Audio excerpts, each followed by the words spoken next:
Buongiorno da Sicilia 24, questi i nostri titoli di oggi. Gli appalti edili di Mazzarrà Sant'Andrea nel Messinese venivano fagocitati dal clan mafioso dei Mazzarroti, 2 gli arresti in carcere, 1 ai domiciliari. Atteso a Messina Antonio Mazzeo, l'attivista sequestrato dagli israeliani con altre 21 persone a bordo di una barca a vela, portava aiuti umanitari alla popolazione di Gaza.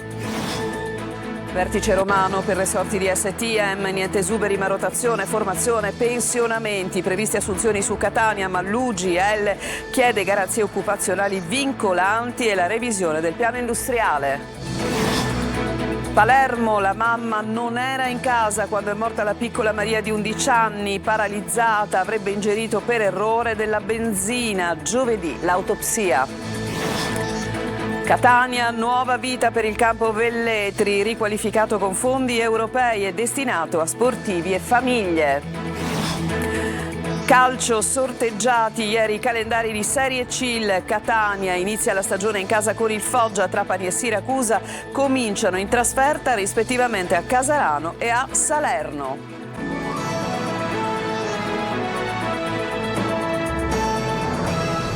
Bentrovati, gli appalti edili di Mazzarrà Sant'Andrea, siamo nel Messinese, venivano fagocitati dal clan mafioso dei Mazzarroti. Ci sono 2 arresti in carcere e un altro ai domiciliari nell'inchiesta della DDA di Messina. Francesco Triolo. Affari milionari, quelli legati agli appalti edili a Mazzarrà Sant'Andrea nel Messinese, affari che erano di pertinenza del clan dei Mazzarroti. Così, nell'ambito di un'indagine coordinata dalla DDA di Messina, i carabinieri di Barcellona hanno arrestato 2 persone e notificato un provvedimento ai domiciliari ad un terzo soggetto appartenente alla famiglia mafiosa di Mazzarrà Sant'Andrea. Tra i destinatari di un provvedimento l'ex collaboratore di giustizia Carmelo Bisognano, che attraverso altri 2 fratelli, Antonino Giardina, arrestato e condotto in carcere, e Davide Giardina, ai domiciliari, avrebbe esercitato ingerenza nelle attività economiche ed imprenditoriali del territorio di Mazzarrà, imponendosi nel settore del movimento terra, talvolta con agganci anche negli uffici tecnici degli enti. I fatti contestati risalgono a luglio 2023, si sarebbero protratti anche nel 2024. Secondo quanto raccolto dagli investigatori, vi sarebbe stata l'attribuzione fittizia a un indagato incensurato di un'impresa edile, in realtà gestita dal pregiudicato mafioso insieme al fratello, i quali, prodigandosi per ottenere l'assegnazione di appalti da parte del comune di Mazzarrà Sant'Andrea, avrebbero lucrato sull'affidamento dei lavori pubblici. Bisognano poi avrebbe accelerato anche la definizione di pratiche amministrative pendenti presso gli uffici tecnici del comune, almeno altre 2 le aziende che venivano utilizzate per operare, tra i beni sequestrati, 2 società edili, 2 terreni e 8 mezzi che venivano utilizzati dalle imprese. E dopo il suo arrivo in Italia è atteso a Messina Antonio Mazzeo, l'attivista sequestrato dagli israeliani mentre a bordo di una nave con altre 21 persone cercava di portare aiuti umanitari e solidarietà alla popolazione di Gaza. Adelaide Barbagallo. E in Italia a breve rientrerà in Sicilia. È stato rimpatriato con un volo da Tel Aviv a Fiumicino Antonio Mazzeo, l'attivista messinese della Freedom Flotilla, bloccato in acque internazionali a meno di 50 miglia dalla striscia di Gaza sulla barca Andala, salpata a Siracusa con un equipaggio internazionale per portare aiuti umanitari salvavita e un messaggio di solidarietà delle persone di tutto il mondo che si rifiutano di restare in silenzio mentre Gaza viene lasciata morire di fame, bombardata e sepolta sotto le macerie.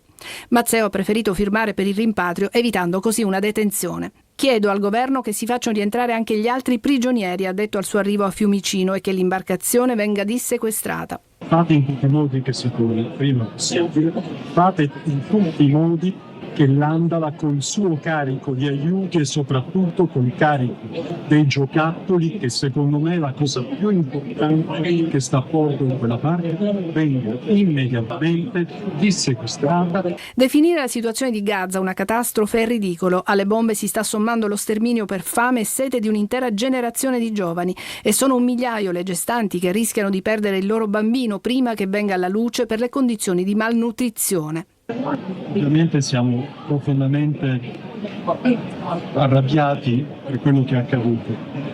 Lo sapevamo partendo che l'impresa di toccare Gaza sarebbe stata estremamente complicata. C'è stato un vero e proprio abbordaggio e il sequestro di 21 persone, ha detto. Il Mare Nostrum ormai è di Israele, fa quello che vuole. Il mio interrogatorio è stato a dir poco indegno. Voltiamo pagina, la vicenda della ST Microelectronics, ieri il vertice romano, tanti gli argomenti sul tavolo del Ministero del Made in Italy e dunque si parla di un no agli esuberi ma una rotazione alla formazione e pensionamenti, previste anche assunzioni su Catania, ma l'UGL chiede di più. Sentiamo. Niente esuberi ma rotazione, formazione e pensionamenti. ST Microelectronics ribadisce che nessun sito in Italia sarà chiuso, confermando gli investimenti su Catania pari a 2,6 miliardi, su Agrate pari a 1,4 miliardi. Se ne è discusso ieri a Roma al tavolo svoltosi al Ministero delle Imprese del Made in Italy, alla presenza del ministro Adolfo Urso, del collega all'economia Giorgetti, collegato in videoconferenza, dei rappresentanti dell'azienda, delle regioni coinvolte, Sicilia e Lombardia, e naturalmente dei sindacati. All'ordine del giorno c'erano l'aggiornamento del piano industriale presentato da ST e il nodo occupazionale. Prende posizione l'UGL, rappresentata a Roma da Angelo Mazzeo, che chiede garanzie occupazionali vincolanti e la revisione del piano industriale. Siamo rimasti delusi perché è un piano industriale che si ferma al 2027. Si è fatta una discussione legata ai potenziali esuberi, di cui praticamente conosciamo le entità, ma probabilmente saranno ancora oggetto di una discussione che avverrà in breve termine.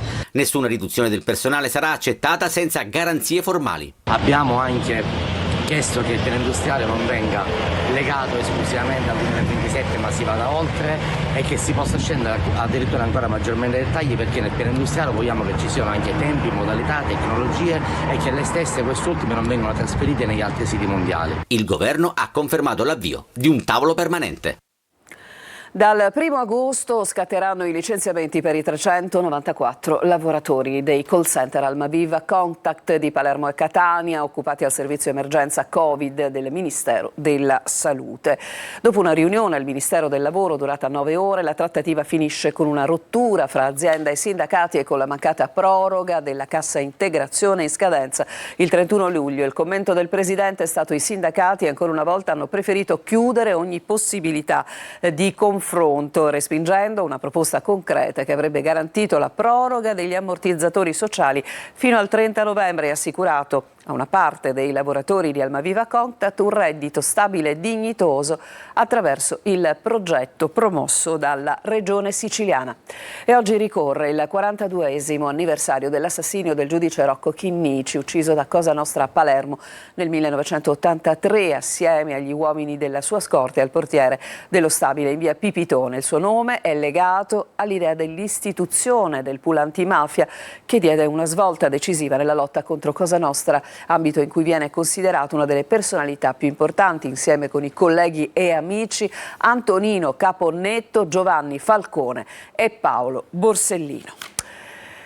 Tornata in libertà dopo 13 anni di carcere la sorella minore di Matteo Messina Denaro, Patrizia, depositaria dei tanti segreti del boss. Sentiamo Laura Spanò. Patrizia Messina Denaro, soprannominata Acurta, la più piccola delle sorelle di Matteo Messina Denaro, dopo aver scontato 13 anni di carcere per associazione mafiosa ed estorsione, è uscita e torna a Castelvetrano con l'obbligo di firma. La donna non ha mai rinnegato l'appartenenza alla famiglia Messina Denaro e nel corso delle ultime udienze del processo a Marsala, siamo nel 2015, aveva fatto sentire la propria voce sottolineando: sono orgogliosa del cognome che porto. Patrizia Messina Denaro, 55 anni, è figlia, sorella e moglie di boss Vincenzo Panicola. In assenza del marito detenuto, reggeva le file dell'organizzazione facendo da tramite tra il fratello latitante e gli altri esponenti della cosca. Era lei a gestire l'intricato sistema di comunicazione. Oltre ai pizzini, non è escluso che Matteo Messina Denaro avesse utilizzato anche il web. Fino a prima del suo arresto, gli investigatori accertarono che la donna avesse aperto e chiuso numerosi profili social. Patrizia è la depositaria dei segreti del boss e quelli su cui gli investigatori indagano da quando Matteo Messina Denaro è stato catturato. Patrizia aveva una venerazione per il fratello Matteo. Ora ci si domanda se, tornata libera a Castelvetrano con l'obbligo di firma, possa essere lei l'erede del boss. Imminente anche la scarcerazione di Francesco Cuttadauro, figlio dell'altra sorella del boss Rosalia, nome in codice Fragolone. E anche 3 capimafia che erano al carcere duro tornano liberi. Sono Calogero Lo Piccolo, Giovanni Sirchia e Rosario Lobue. Hanno finito di scontare il loro debito con la giustizia. A Palermo sono tornati Lo Piccolo, erede della dinastia mafiosa di Tommaso Natale, e Giovanni Sirchia di Passo di Rigano. A Corleone torna Lobue, vecchio capomafia, cresciuto alla scuola di Totorina e di Bernardo Provenzano. L'antimafia dunque è in allerta. Sola in casa con i fratellini, siamo a Palermo, sarebbe morta così la piccola Maria dopo aver ingerito per errore la benzina. Giovedì l'autopsia. Marco Gullà. C'è ancora un velo di mistero, ma i contorni sulla morte della piccola Maria iniziano ad essere sempre più chiari.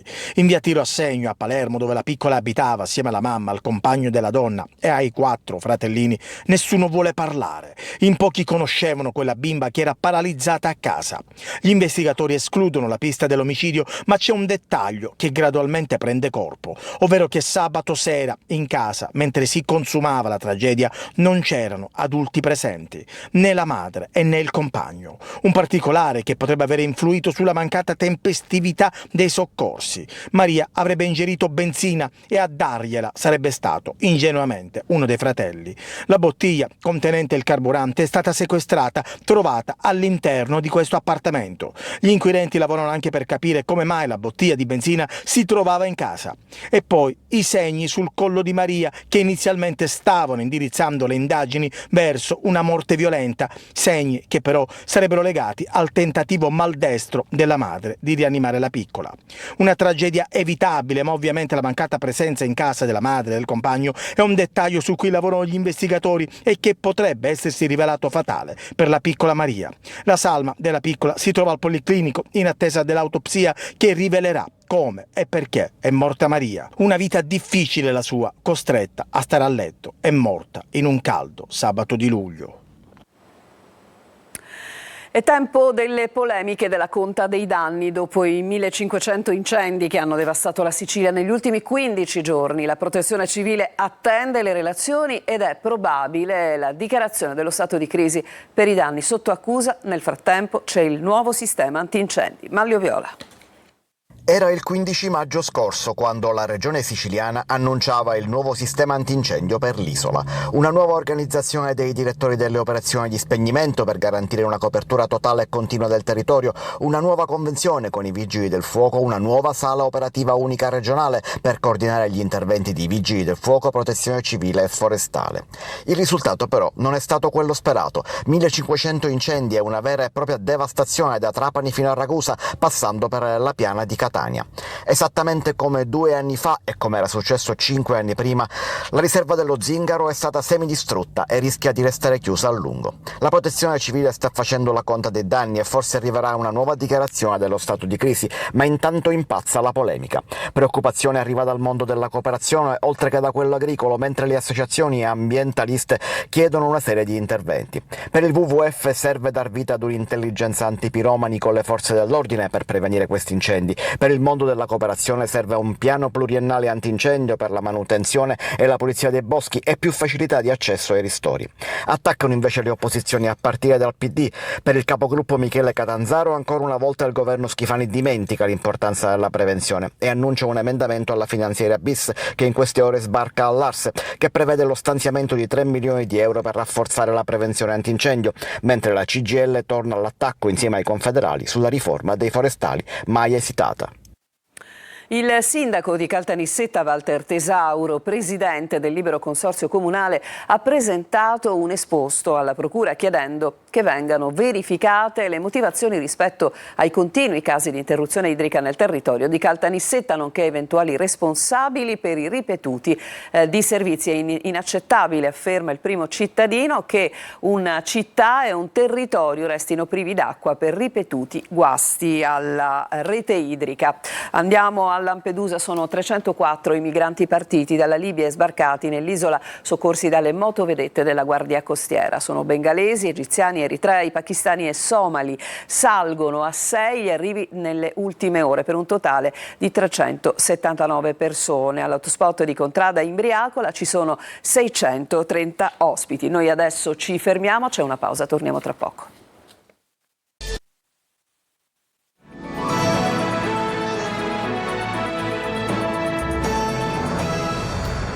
Seconda parte del telegiornale, il primo caso del West Nile virus, lo ricordiamo, era stato isolato in Sicilia a Catania su un cavallo di allevamento e adesso a Messina sono state avviate le operazioni di disinfestazione dal virus trasmesso dalle zanzare. Francesco Triolo.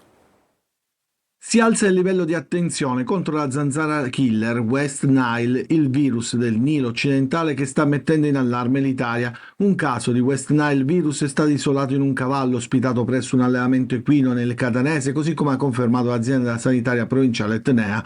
A Messina da settimane l'azienda Messina Servizi, in collaborazione con l'università, ha potenziato il sistema di monitoraggio delle larve di zanzara già attivo attraverso le ovitrappole, un centinaio di dispositivi posizionati nel territorio cittadino.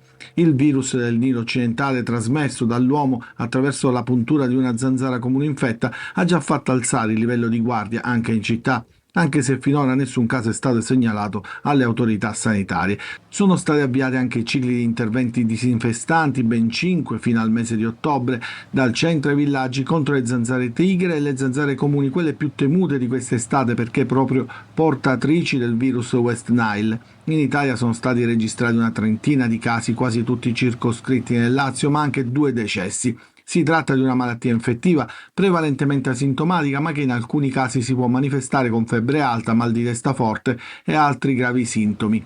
Oltre agli interventi programmati, grazie al monitoraggio costante dell'Università, ha specificato la Presidente di Messina Servizi, Maria Grazia Interdonato, vengono eseguiti interventi mirati anche dove i livelli di presenza di larve superano i limiti. Tra le misure adottate anche una maggiore irrogazione di prodotti specifici in forma solita dove c'è più ristagno d'acqua come tombini, pozze e fontane. A Catania rinasce il campo del Velletri. Il sindaco Trantino dice una struttura per tutti, comprese le famiglie. La soddisfazione dell'assessore Parisi che dice siamo i primi in Europa a spendere soldi sugli impianti sportivi. Tonino De Mana. Ore 9.45 di una calda mattinata di fine luglio. Si aprono i cancelli del Velletri, tutti a passo svelto e via verso il perfetto manto sintetico del campo di calcio, riqualificato con fondi europei e consegnato in tutto il suo splendore agli sportivi catanesi. L'impianto, dotato di nuovi spogliatoi, una tribunetta e spazi esterni riqualificati, compresa un'accogliente area ludica, ha ottenuto l'omologazione della Federazione Italiana Gioco Calcio e continuerà ad essere un punto di riferimento per le società sportive locali. Sindaco, c'è tanto caldo, però verrebbe voglia di giocare.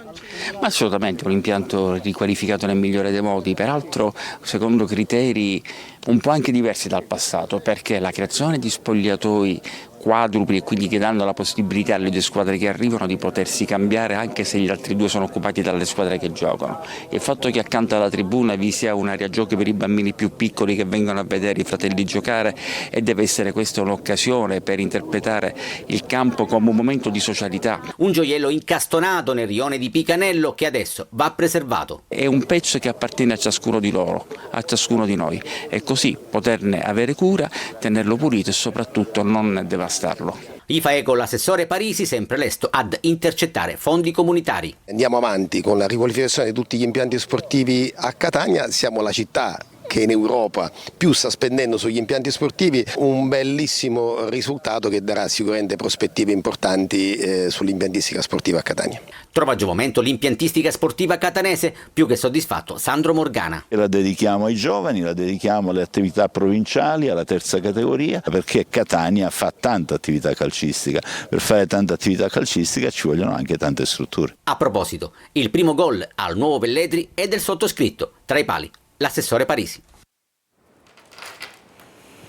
Ci fermiamo ancora, c'è una pausa e poi il calcio, quello vero, quello che ci porterà a capire come si svolgeranno le gare nel prossimo campionato di Serie C. Ieri sono stati pubblicati i calendari. A tra poco.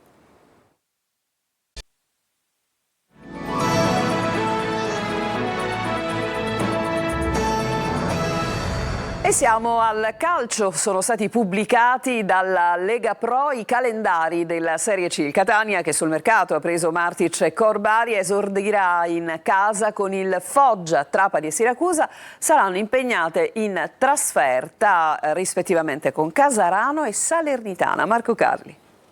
È a tutti gli effetti il primo atto della stagione, la pubblicazione dei calendari, tanto attesa. Il Catania di Toscano esordirà al Massimino contro il Foggia. Giocheranno in trasferta invece le altre due isolane. Il Trapani di Aronica in casa del neopromosso Casarano. Prima durissima per il Siracusa, che al ritorno fra i pro se la vedrà con la Salernitana, appena retrocessa dalla B.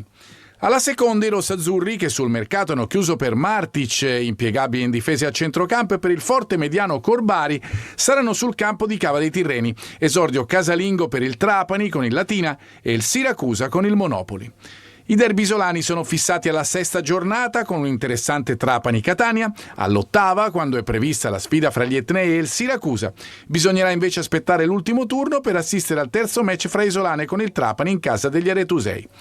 Qualche data dei big match per il Catania. I rossazzurri affronteranno consecutivamente fra la 10ª e l'11ª Salernitana e Benevento, entrambe le partite in casa all'andata. In trasferta invece al ritorno per uno snodo sulla carta decisivo, visto anche che le partite saranno ravvicinate considerato il turno infrasettimanale. Bel match alla quarta in casa dell'appena retrocesso Cosenza, alla 17ª la partita col Crotone, che sarà anche, come risaputo, il primo turno di Coppa Italia in casa dei calabresi.